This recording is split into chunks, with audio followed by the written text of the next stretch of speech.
Welcome to నందు kitchen. ఈరోజు మనమైతే మినపప్పుతో జాంగ్రీ ఎలా చేసుకోవాలో చూద్దాం రండి. ముందుగానైతే మినపప్పు 3 గంటల ముందు ఇలా బాగా నానబెట్టుకొని 2-3 సార్లు కడిగి నీట్గా ఉంచుకోవాలన్నమాట. చూడండి, ఈ విధంగా మొత్తం అంతా వాటర్ లేకోకుండా పప్పుని ఇలా వాటర్ అంతా వంచేసుకొని తీసుకోవాలి. ఇలా తీసుకున్న తర్వాత మిక్సీ జార్ తీసుకొని అందులో వేసుకొని ఇలా మెత్తగా గ్రైండ్ చేసుకోవాలి. వాటర్ చూసుకుంటూ వేసుకోవాలండి. ఎక్కువ వాటర్ వేస్తే జాంగిరీ అనేది పర్ఫెక్ట్గా రాదనమాట. చూడండి, ఇందులోకి ఈ మినపప్పు మిక్స్ చేసుకున్న తర్వాత ఇందులోకి ఏదైతే కప్పుతో మినపప్పు తీసుకున్నానో అదే కప్పుతో కార్న్ఫ్లోర్ అయితే తీసుకున్నాను. ఇలా కార్న్ఫ్లోర్ తర్వాత మనం ఏదైతే మినపప్పు మిశ్రమం ఉందో ఈ రెండింటిని మిక్స్ చేసుకోవాలి. ఇలా మిక్స్ చేసుకున్న తర్వాత ఇందులోకి 3 స్పూన్ల బియ్యం పిండిని అయితే యాడ్ చేసుకోవాలి. చూడండి, ఈ విధంగా 3 స్పూన్లు బియ్యం పిండిని తీసుకొని మొత్తం పిండి అంతా కలిసేటట్టుగా బాగా మెత్తగా కలుపుకోవాలి. ఇందులోకి ఎటువంటి సోడానైతే యూస్ చేయాల్సిన అవసరం లేదు, ఎందుకంటే ఆయిల్ ఎక్కువ తీసుకునే అవకాశం ఉంది. వంట సోడా యూస్ చేయాల్సిన అవసరం లేదు. ఈ విధంగా మొత్తం పిండి మొత్తాన్ని బాగా కలుపుకొని చూడండి, అంతా కలిసేటట్టుగా బాగా మెత్తగా కలుపుకోవాలి. ఎక్కడ ఉండలు లేకోకుండా మొత్తం పిండినంతా ఇలా నీట్గా అనేది కలుపుకోవాలన్నమాట. మనం 3 గంటలు ముందుగా పప్పు నానబెట్టుకోవడం వల్ల ఏమవుతుందంటే బాగా స్మూత్గా బాగా వస్తాయి అన్నమాట జాంగ్రీ. అందుకోసం 3 గంటల ముందు ఈ పప్పును అనేది నానబెట్టుకోవాలి.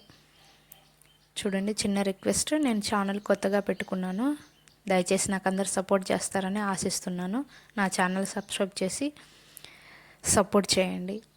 చూడండి, ఇలాంటి పాల కవర్ ఒకటి తీసుకొని మీరు ఆయిల్ కవర్నైనా తీసుకోవచ్చు. ఆయిల్ ప్యాకెట్ ఉంటుంది కదా, సన్ఫ్లవర్, అలాంటి ఆయిల్ కవర్ని తీసుకొని ఈ విధంగా చిన్న హోల్ పెట్టుకోవాలన్నమాట. పెద్దగా పెడితే మందంగా అనేది పడుతుంది. చిన్న హోల్ పెట్టేసుకొని ఈ విధంగా చూడండి, నేను వీడియోలో చూపించే విధంగా మనమైతే పొంగనాలు వేసే పెనం మీద వీటిని అయితే వేస్తున్నాను.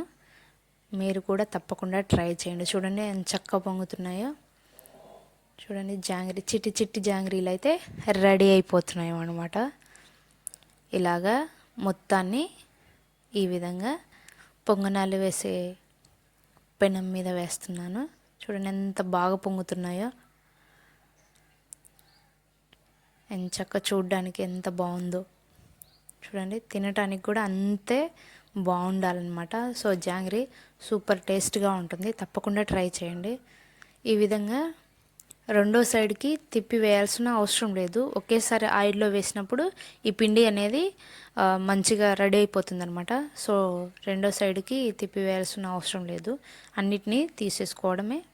ఇంకా చూడండి, ఈ విధంగా మొత్తం అన్నిటిని అదే విధంగా తీసుకున్న తర్వాత ఇందుకోసం పాకం పట్టడానికి గ్యాస్ స్టవ్ వెలిగించి కళాయిని అయితే తీసుకొని అందులోకి ఏదైతే కప్పుతో మనం పప్పు తీసుకున్నామో అదే కప్పుతో 1/2 కప్పు వరకు షుగర్ తీసుకోవాలి.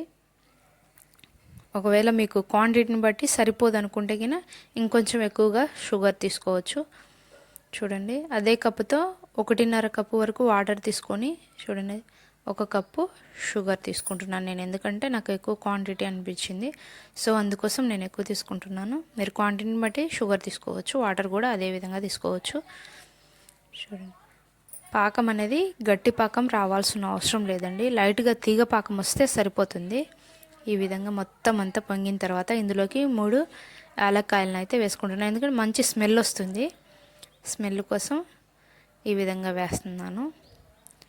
ఈ విధంగా మొత్తం అంతా పొంగు రానిచ్చి బాగా పాకం వచ్చేటట్టు చూడాలి. ఇలా తిప్పుతూ ఉంటే తొందరగా పాకం అనేది వచ్చేస్తుంది. మనము లైట్గా తీగ పాకం వస్తే సరిపోతుంది. ఇలా లైట్ తీగ పాకం వచ్చిన తర్వాత మనం ఏదైతే జాంగిరీని తీసి పక్కన పెట్టుకున్నామో వాటిని ఒక్కొక్కటిగా ఇందులో వేసేసుకొని చూడండి పాకం ఎలా వచ్చిందో. ఈ విధంగా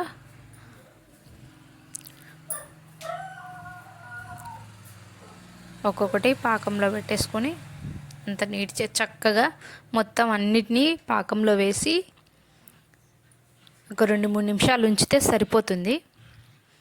చూడండి, పాకంలో వేసి నేనైతే తీస్తున్నాను అన్నిటినీ. చాలా స్మూత్గా బాగా వచ్చాయన్నమాట. జాంగ్రీ అయితే చిట్టి జాంగ్రీలు రెడీ అయిపోయాయి. ఇందులోకి నేను వచ్చేసి ఎటువంటి ఫుడ్ కలర్ని అయితే వాడలేదండి, ఎందుకంటే ఫుడ్ కలర్ తినడం అంత మంచిది కాదనుకుంటున్నాను. సో కాబట్టి మీరు యూస్ చేయాలనుకుంటే ఫుడ్ కలర్ కూడా యూస్ చేయొచ్చు. నేను ఇందులోకి లైట్గా 1/2 టీ స్పూన్ పసుపును అయితే తీసుకున్నాను. చూడండి, జాంగ్రీ ఎంచక్కా వచ్చేసాయి. చిట్టి చిట్టి జాంగ్రీలు రెడీ అయిపోయాయి. మీరు కూడా తప్పకుండా ట్రై చేయండి. ఏ విధంగా వచ్చిందో కామెంట్ రూపంలో తెలియచేయండి. ఇది జిలేబీ టైప్ కూడా వస్తుందన్నమాట. సూపర్ టేస్ట్ ఉంది. Thank you all.